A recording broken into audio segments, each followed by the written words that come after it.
வணக்கம், நான் உங்கள் அம்மா வீட்டு சமையல் மீனாட்சி. இன்றைக்கி நம்ம என்ன ரெசிபி செய்ய போகிறோம் அப்படின்னாக்கா வாழைப்பூ வடகம் எப்படி பண்ணுறதுன்னு பார்க்கலாம். இந்த ரெசிபியை நமக்கு யார் சொல்லிக்கிட்டான்னு பார்த்தீங்கன்னா நம்மளோட சப்ஸ்கிரைபர் தான், ஸ்ரீலங்காவிலேருந்து ரஞ்சினி. அவங்க தான் இதை நமக்கு வாட்ஸ்அப்பில் வாய்ஸ் மெசேஜை அனுப்பிச்சிருந்தாங்க. அதை அப்படியே பார்த்து நான் உங்களுக்கு செஞ்சு காமிச்சிருக்கேன். நான் செஞ்சு அதை பொரிச்சும் சாப்பிட்டு பார்த்துட்டேன். ரொம்ப சூப்பராக இருக்குது. தயிர் சாதத்துக்கு, அப்புறம் பார்த்திங்கன்னா ரசத்துக்கு, சாம்பாருக்கு, இதுக்கு எல்லாமே இது நல்ல டேஸ்ட்டாக இருக்குது. நீங்களும் இதை ட்ரை பண்ணி பாருங்கள். வாழைப்பூ வடகத்துக்கு தேவையான பொருட்கள். வாழைப்பூ பார்த்திங்கன்னா நான் 5 வச்சுருக்கேன். இது 5மே சேர்த்து நமக்கு 1.5 கிலோலேருந்து 2 கிலோ வரும். ஏன்னு கேட்டிங்கன்னா நம்ம வெயிட் போட்டால் அந்த மாதிரி கணக்கு வரும். நீங்கள் 1 பூ 2 பூ அந்த மாதிரி கணக்கு வச்சுக்கோங்க.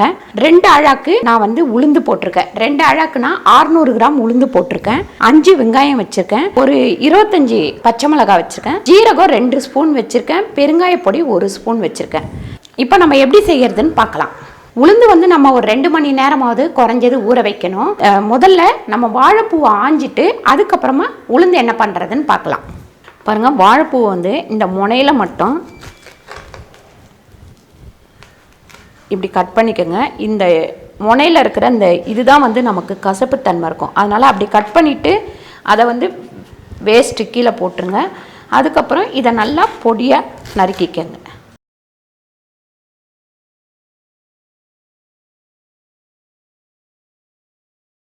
ஒரு 2-3 இது இப்படி உரிச்சிங்கன்னா போதும். அதுக்கப்புறம் பார்த்திங்கன்னா அப்படியே நம்ம கட் பண்ணிடலாம்.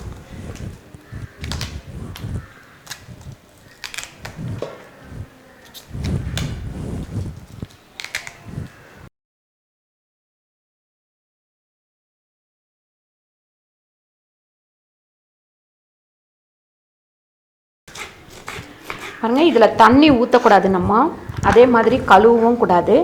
மேலே ஒரு கழுவிக்கங்க. அதோட அவ்வளோதான். அதுக்கப்புறம் கழுவுனீங்க அப்படின்னா தண்ணி ஜாஸ்தி ஆகிடும். பாருங்க, இந்த மாதிரி கட் பண்ணிவிட்டு இதை நம்ம இப்படியே கட் பண்ணிக்கலாம்.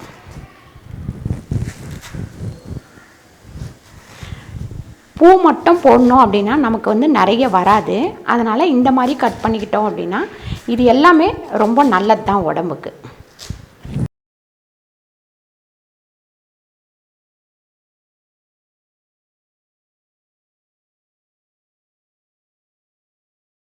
பாருங்கள், இந்த நார் மாதிரி வர்றதை நம்ம எடுக்க தேவையில்லை.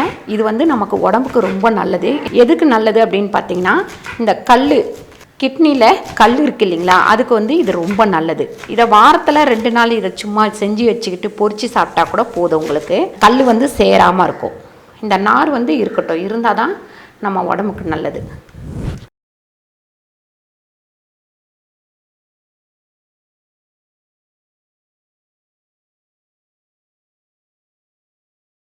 பாருங்கள், இதே மாதிரி நம்ம எல்லாத்தையுமே கட் பண்ணி எடுத்துக்கலாம்.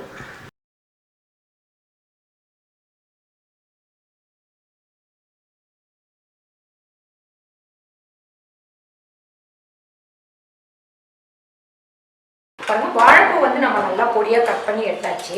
வெங்காயத்தை நம்ம மிக்சியில் போட்டு எப்பவும் கட் பண்ணுவோம் இல்லைங்களா, அந்த மாதிரி கட் பண்ணிக்கலாம்.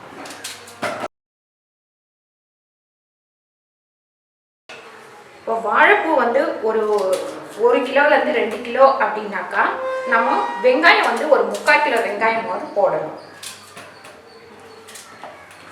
இப்போ இதை நான் எல்லாத்தையும் வெட்டி போட்டேன். இந்த பச்சை மிளகாவையும் இதில் சேர்த்துக்கலாம்.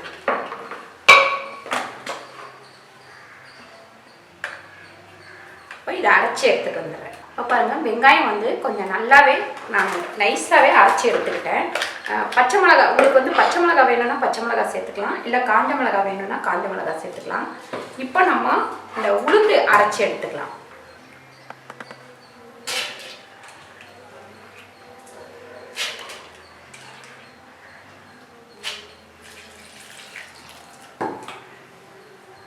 பாருங்கள், உளுந்து இந்த அளவுக்கு அரைச்சிங்கன்னா போதும். அதாவது ரொம்ப நைஸாகவும் இல்லாமல் ரொம்ப கொறுன்னு இல்லாமல் நடுப்பக்குவத்தில் அரைச்சி எடுத்துக்கோங்க. இப்போ பாருங்கள், இந்த உளுந்துமே போட்டு நம்ம இதுக்கேற்ற அளவு, இப்போ வெங்காயத்துக்கு, அதுக்கப்புறம் வாழைப்பூக்கு, உளுந்துக்கு, இதுக்கு எல்லாத்துக்கும் சேர்த்து உப்பு போட்டுடலாம். பாருங்கள், ஒரு 100 கிராம் உப்பு போட்டுக்கலாம். பாருங்கள், உளுந்து ஊற்றிக்கலாம். இந்த உளுந்து நம்ம உப்பு போட்ட தொட்டு கொஞ்சம் தண்ணி ஆயிடுச்சு. நீங்கள் ஒரே ஒரு பூ கூட போட்டு செஞ்சு வச்சுக்கலாம். ஒரு பூ போட்டிங்கன்னா ஒரு வெங்காயம், ஒரு 50 கிராம் உளுந்து, ஒரு 4-5 பச்சை மிளகாய் அந்த மாதிரி பாருங்கள். இந்த வாழைப்பூ இதில் கொட்டிடலாம். பெருங்காயப்பொடி, ஜீரகம்,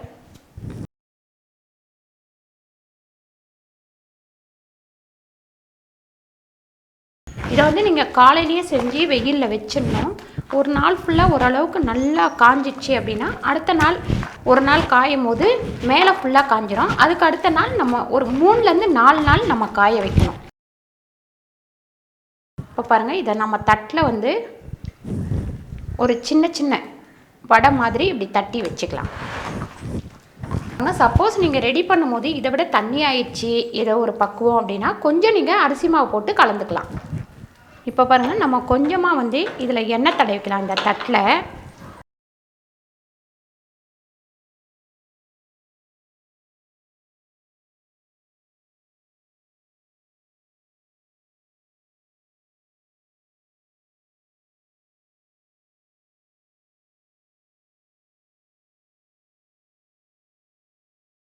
பாருங்கள், இதே மாதிரி எல்லாத்தையும் நம்ம தட்டி தட்டி வெயிலில் காய வச்சிடலாம்.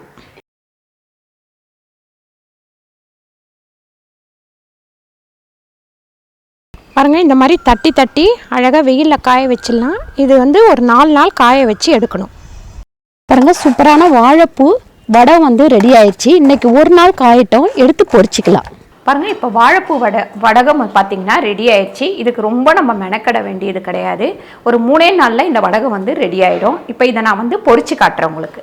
பாருங்கள், எண்ணெய் வந்து நல்லா காயட்டும். பாருங்கள், எண்ணெய் நல்லா காஞ்சிருச்சு, பொரிச்சு எடுத்துக்கலாம்.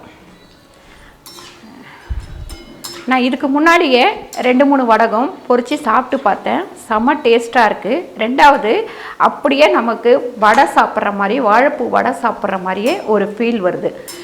இது பார்த்திங்கன்னா நமக்கு சாம்பார் சாதத்துக்கு, அதுக்கப்புறம் தயிர் சாதத்துக்கு, ரச சாதத்துக்கு, இதுக்கு எல்லாத்துக்குமே ரொம்ப நல்லாயிருக்கும். பாருங்கள், சூப்பராக வாழைப்பூ வடகம் நம்ம பொரித்து எடுத்தாச்சு. இன்னும் கொஞ்சம் கூட நம்ம பொரித்து எடுத்துக்கலாம். நான் பசங்களுக்கெல்லாம் பிடிக்காது அப்படின்னு நினச்சேன். பார்த்திங்கன்னா பொரிச்சு கொடுத்தவுடனே அவங்க ரொம்ப நல்லா சாப்பிட ஆரம்பிச்சிட்டாங்க.